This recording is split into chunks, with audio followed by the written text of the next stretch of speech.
Welcome everyone to a castle game for Age of Empires 4, and today spawning in the southeast corner map, playing in blue, we've got, well, trust me when I say it's beastyqt playing as the English, and his opponent in the west side of the map playing in red, we've got Wamo1 playing as the Malians. Welcome everyone to Dry Arabia. A classic matchup, a classic pairing of two people battling it out, Wham and beastyqt, arguably two of the very best players in the world at the moment. I mean, obviously got the others as well, Marine Lord and Vortex and Luciferon, just to name but a few. I'm sure there's people I'm missing out now, so I shouldn't have started to name them. Either way, got the Malians versus the English, and this has actually changed in quite a big way. At least the English have. The Malians have been pretty consistent in terms of their playstyle, and not much has changed with them.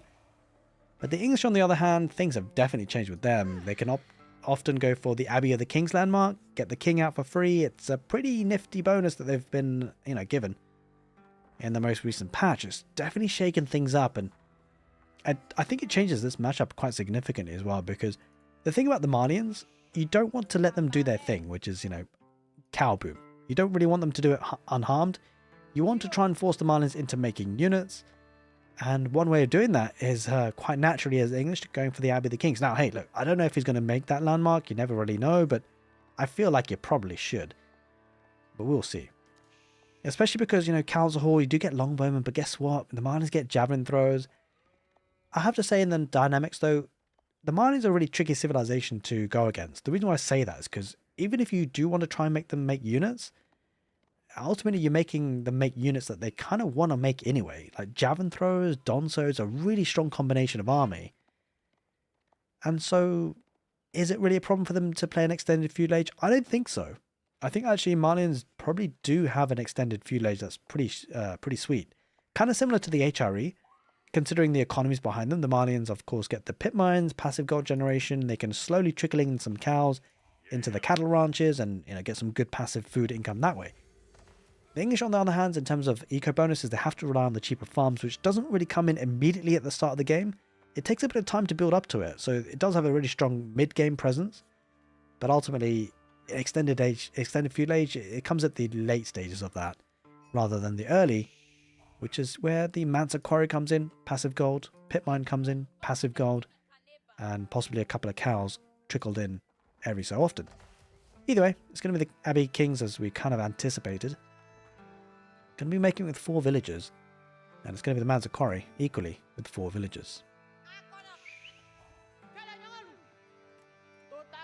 Now, I would like to say a very big thank you for everyone supporting the channel, whether it be Twitch or YouTube. I know I say it pretty much every game, but it means a lot to me and helps me keep me doing what I'm doing. So thank you. And, I don't spend a lot of time on it. Just a couple of seconds just to thank you guys. So thank you so much. Looks like actually going for stone here. So Beasty going to add in a second town center, play very condensed. Now, I got to say, like, this playstyle is really starting to pick up. It's a kind of a trend for the English these days. Open up with the king, get a bit of map presence, cause a bit of trouble, get a second town center, play very condensed economy, castle age, white tower, and then eventually go to the imperial age, maybe the Berkshire Palace, maybe the Wingard, take your pick, and then just pump out plenty of units in the early imperial age. And it's kind of interesting to see, right? Because in many ways, a lot of civilizations in Age of Empires 4, a lot of them dictate the terms of engagement. So when I think about that, I think I think of Ottomans, right? The Ottomans have certain units, the Janissaries, that force their enemy away from cavalry, and then they have the Mehmed Imperial Army going for siege, forcing the enemy into anti-siege. The Malians, they want to go for the cow boom, and it's up to the enemy to try and stop that because it's such a strong economy thing that goes for them that they kind of have to get the enemies to stop it. The HRE, they love to, well, things have changed a little bit for the HRE, but traditionally, they have been known to be a castle age civilization. Enemies have to try and stop them to get the castle age. And for a long time, English never really seemed to fit that kind of mold. It was never really a civilization that had a lot of kind of, I guess, power in terms of dictating what the enemies do. It felt like the English are usually the ones that have to apply pressure. English are the ones that have to, just kind of deny the enemies from what they want to do. But actually now, I think in this patch, with the king being available, it's more the case now that English are fitting within that group of civilizations that they want to do what they want to do, and actually they're the ones that have to be denied. Now, how it goes up against the Malians in that regard, I'm not so sure just yet. I don't think we've seen enough games, but I think actually the pendulum may have swung a little bit. Like, This one king offers so much value early. It forces the Malians into making units and production buildings as well. But what it allows the English to do is to get that second town center incredibly quick. Look at that. A king plus a second town center. And that foundation was placed at what? 5 minutes, 15 seconds? Maybe 20 seconds? It's actually kind of crazy.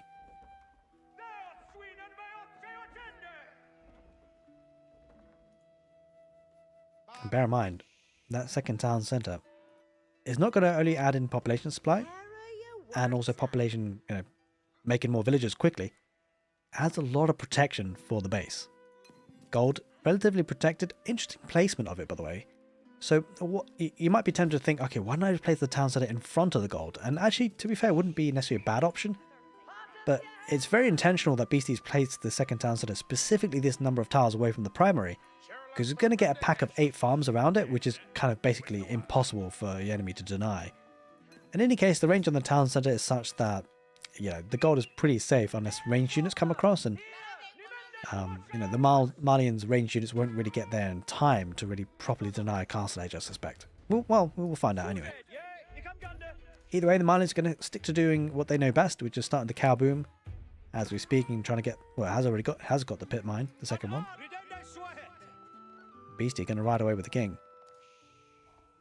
So this is kind of cool as well, because look at it, it's actually detracting a lot of the Mali units to try and basically chase down the king, and that's 2 Sofa that could otherwise be aggressive. Because of the presence of the king, well, they kind of feel like they can't. The Malian's going to wall up on the east side of the primary town centre and try and keep himself protected. Going to be adding in a barracks. Interesting.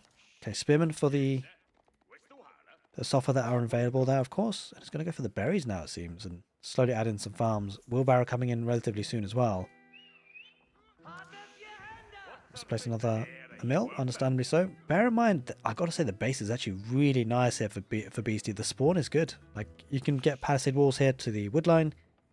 You can potentially get the palisade walls to this edge on the right, maybe, but maybe it's just a little bit safer to go here. I think it's a bit safer to go here, to be fair, because it's a bit closer, a bit tightly packed, and that's how the English love to play.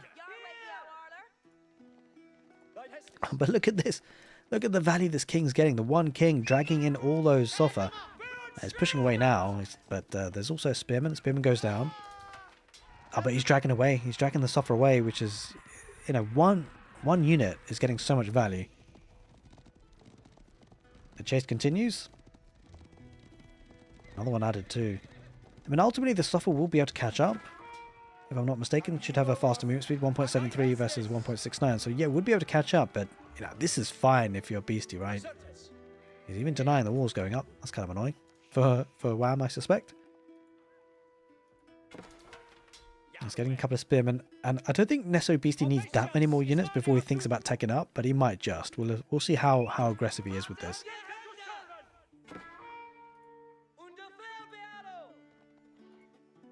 And the farming transition slowly coming on in. Yeah, he's going to have to commit to more villages on wood and get those farms slowly seeded. And this is interesting, right? Because like the Malian cow boom is underway, but the English farming transition is underway at a similar sort of time. So it feels like because of the king play, the Malians and English have similar sort of timings on things. I wouldn't be surprised to see the English not too far away from the castle age, despite taking into a second town centre. I mean, ultimately, the Malians will get there faster. But I don't think the English can be too far away. That's the scary thing about it. That is definitely a scary thing to think about. Because once the farms get online, that food is going to come in really fast. In fact, let's talk about the rate. Yeah, you can see, look, the rate is pretty much neck and neck. And to be fair, it does have a lot more villagers gathering food, but mostly on berries. And slowly they'll transition to farms, and that'll be really, really a lot more efficient. One thing to consider, though, by the way, is whilst we talk about population and villager counts, yeah, sure, BC's 12 villages ahead, but the cows don't really count into the population space, so obviously that's an economic unit as well, technically, and so got to factor that in as well. Now, this could be a bit of a pain though on gold, because the javelin throwers do have a good range on them, and they can actually range the villagers, so yeah, he's got to find a way to deal with that. It's kind of a bit of a pain, but Man-at-Arms possibly is a way, but you don't really want to make Man-at-Arms at this stage in this kind of strategy that Beast is going for, because you want the gold and the food, really, for the Castle Age. Speaking of which, Castle Age is coming in now for the Malians. That's going to be a huge power spike. There's going to be a lot of food coming in because of the Grand Fulani Coral. Pit mine goes down in the north. That's actually pretty big, actually. Like, you kind of got that for free, Beasty. Okay, he's going to extend the walls on the right side, and I mean, ultimately, he's actually really nicely safe in the right side, because he could get another layer of palisades here, and the right side would be super safe. Adds in a couple more farms. Spearman chases down a couple of Soffer. Good trade, actually. I mean, ultimately, you know, doesn't have many units, but he took a fight and took a Soffer at least. He will lose a Spearman in the end because of the archers from the Malians, but, you know, you can't win everything. But I think long term, this gold has to be secured. Although, having said that, he's got the back gold, so maybe not. He can take this for now, and he's got this gold too, actually. Those walls have worked really well for him. And I wouldn't be surprised to see a white tower just plonked right here, maybe. We'll see when the villagers are opting to place it. I don't know if there actually is enough space there, if there is. Maybe here the white tower goes. Or maybe on this side instead, yep. Okay, well, either way, it's going to protect a lot of the farming economy. And the really tough thing about this, and we talked about it earlier, how maybe the English now are forcing their way into dictating the fights and dictating the terms of engagement. The Malians, because the thing is, right, when you've got a civilization, you're going up against them and they're booming away, you want to try and punish it, but how do you punish 2 English town centres and a white tower? I mean, you can't really do it with Castle Age units, really. If you dive in, you're going to lose units really quickly. The only real way to do it is with siege, but by the time you get siege and, like, by the time you get siege on the way, you're probably 15 minutes into the game, 16 minutes into the game maybe. And a 2 town centre English player will have a large villager lead, or at least a really strong economy. And then the English can just get anti-siege from the White Tower. This is becoming a really strong strategy from the English, I gotta say. And all it kind of took was a bit more of a play into the English king with the buff that it got. Gonna drag in the Suffer, and now it's just about buying time, I think, for Beasty, right? He knows his enemy's on 1 town centre. Ultimately, you can only get 20 cows in a game for the Malian, so he's capped. But he's going to get more and more villagers as time goes on.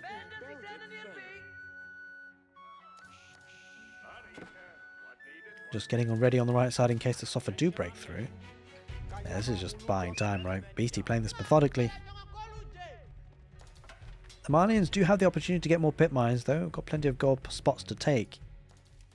And potentially thinking about getting a keep in the Castle Age. That could be a way to try and get some map control. He's actually getting the stone outcropping. Yeah, he's getting stone for a keep, it seems, and a blacksmith as well for some upgrades. Now, relics is going to be a thing. So I wonder if there's going to be any monasteries placed out for the English. Not just yet. And it looks like the Malians do have a mosque of their own, and has got 1 imam already. He's picked up 1 relic, so possibly looking to pick up some others. This one nice, safe and secure in the base already. Soffer heading onto the relic in the north side, so possibly that's the next target. Beasty does have 1 secured behind his own palisades, which is just as well. Veteran Musafadi warriors just prepping potentially up against Man-at-Arms, which is a very commonly played unit for the English.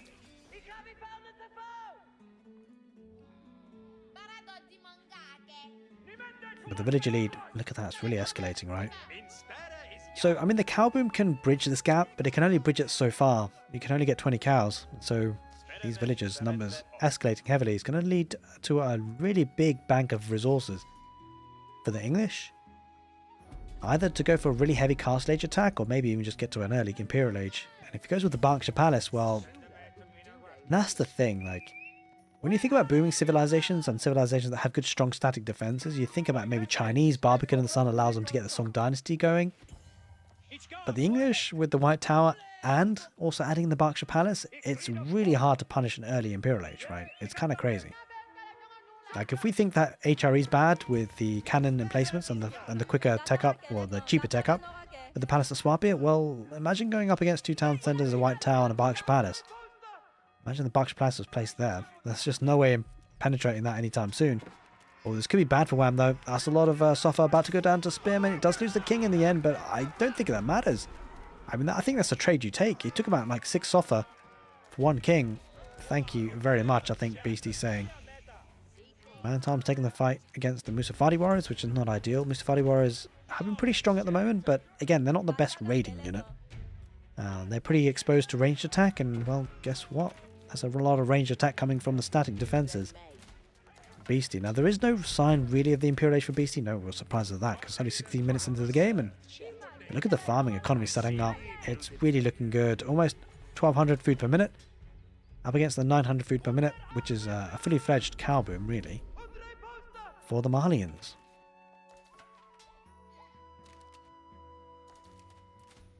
Beasty's still trying to put some pressure on the map, and that's an important aspect of his overall strategy, which I suspect is going to be a relatively quick Imperial Age, but it's going to get some of the relics, hopefully, at least one of them. But he does have to buy some time, right? Because Malians, they can pack a punch in that Castle Age. The only concern for the Malians is as time goes on, it feels like his economy is just going to be weaker than his enemies. And he's going to lose another pit mine as well. Got 2 sacred sites, 2 relics. I'm sure he's going to pick up this one. I wonder if he's going to challenge for this one in the south. There's always an option. This could be a good fight for the Musafadi Warriors, actually, here. We'll see if he manages to win it. Should do, really. And because there are a couple of Manatams that are being shredded. But to be fair, I think it's a decent trade for Beasty, just numbers-wise. I think he actually wins that. Holy smokes, the Spearmen, they're holding their own. Alright, well, there wasn't enough there in the end for the Malians. He's coming in with reinforcements, so this could be enough, although the Spearmen could rip through this offer pretty quickly. I mean, I think he will end up winning this fight, for sure. Yeah, just overrun a little bit. But he's sending another group of units in the north to challenge this pit mine. And that's kind of bad for Wham, I've got to say. Villagers having to back away from gold. This is a lot of idle time. This is massive. This is actually huge about the amount of idle time being caused here. And do not underestimate it. Villagers having to walk away left, right and centre each time. Musafadi Warriors, they're engaging. A Spearman is that front line. Allows the ranged attack units to come in from the back. And Sofo might clear this up. Although, I mean, he's got to take out a Spearman for sure. Allows the Sofo to do what they want to do. Ton outpost, garrison inside. He will clear this all up. Thankfully for the Malians. And the trouble is, though, the economy is scaling really nicely for the English. And he keeps on producing units. Ooh, trying to get a keep in the middle. Will that go up? Wait. That could be tricky. I think it probably does go up in the end. Probably does.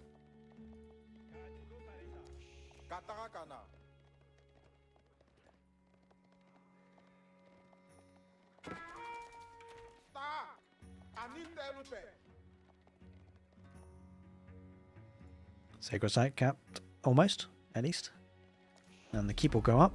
So it's a good staging ground for the Malians, but triple palisade wall on the west side, and yeah, Beasty's going to be turtling up, and that's understandable as English. It's kind of what they do best at this stage of the game. I wouldn't be surprised to see him start to lean towards an Imperial Age. Picked up that relic in the south, actually, in the end there, the English. So we'll get 2 relics in the bag. To the Malians, 3 relics. Looks like Wham continuing to pump out units.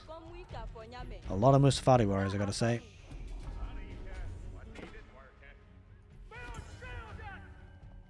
And does have enough stone for another keep, so I wouldn't be surprised if he goes for the sacred sites. I think it's got to be a play for Wham, right? Because if you're going to go up against the English that are kind of turtling, you want to try and force them to get out onto the map, and one way of doing that is getting the sacred sites.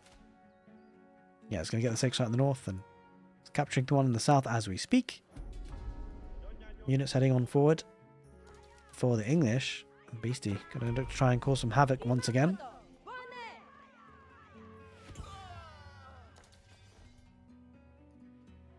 Look at that farming transition. It's absolutely beautiful. In fact, let's take a look at the food situation. It's got the cow boom, but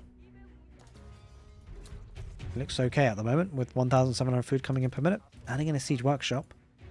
Maybe it's the mangonels. That could be an option. Yeah, there it is. That's exactly what's happening. Makes a lot of sense. There's a lot of inventory being played out for the English. Okay, now that we're heading into the 20-minute mark, this is where it becomes interesting about gold. You want to try and secure the 8,000 gold vein tiles if you can. Musafadi Warriors, they were just clicked in, they weren't A-moved, and So a lot of them will go down before they even start engaging in a fight. That's not great. And he does start to engage now, but a little bit too little too late. And the ranged units take him out. Good engagement there for Beasty in the front positions. Going to take out the pit mine and some houses. Down in the middle. What are these villagers up to? They're going to be walling up to give him a little bit extra protection. But yeah, 8,000 gold vein tiles. One in the north, one in the middle of the map. So certainly going to be a skew towards the north side of the map in terms of engagements. And you can already see that happening now. Good number of suffer, good number of spearmen. I mean, Beasty might turn around and fight this. Most fighting warriors might have other ideas. They might be happy to take the fight. Spearman chasing down a suffer. Doesn't quite manage to get him in the end, although probably will in the end. Take the back. It does take him in the end. Down she goes. Most fighting warriors leading that line. Spearman numbers might dwindle. There's a Mangonel as well. Good shot on the spearman as a front line, but I think Beasty's okay with this. I think he's going to engage because what this allows to happen, it allows the Berkshire Palace to go on the back line. And sure, this is going to be a good overall fight, I think, for Wham, but it just buys time. And that's what Beasty needs. He needs time for that tech up. I think he's got to be careful about is not to lose. I mean, he's probably going to lose everything, and that could be a problem for many other civilizations.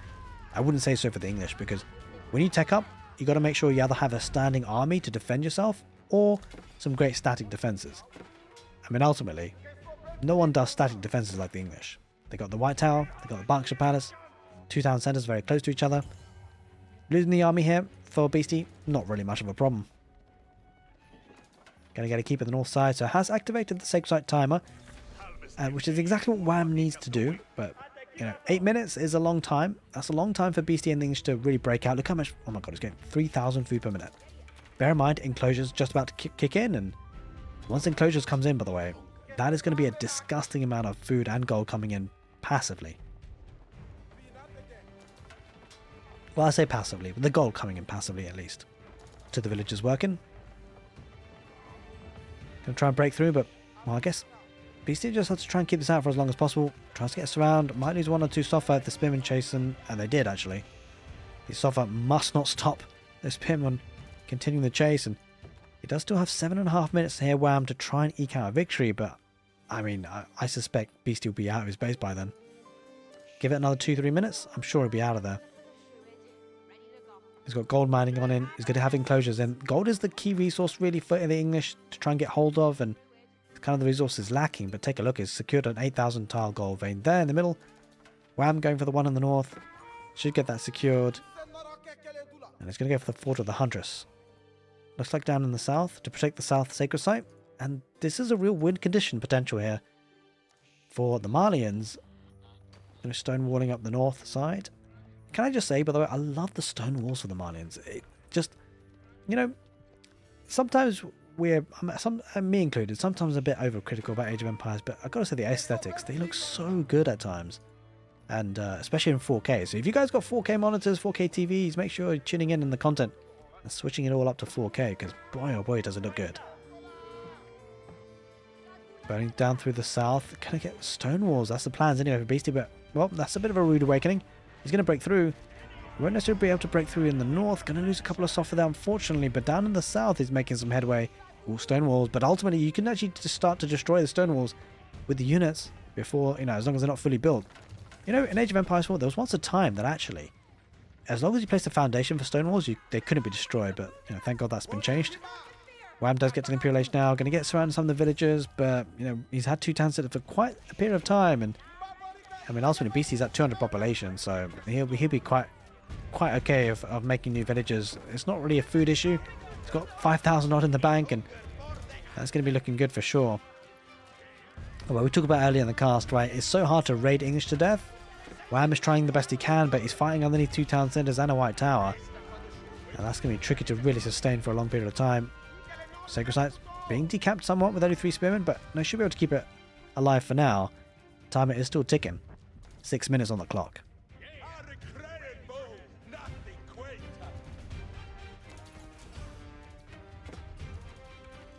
Trying to challenge the gold position and actually doing a really good job of it. Gold in the north is pretty much not secured, but as in it's been challenged by Beasty for sure. Forcing him down to the south here, Wham.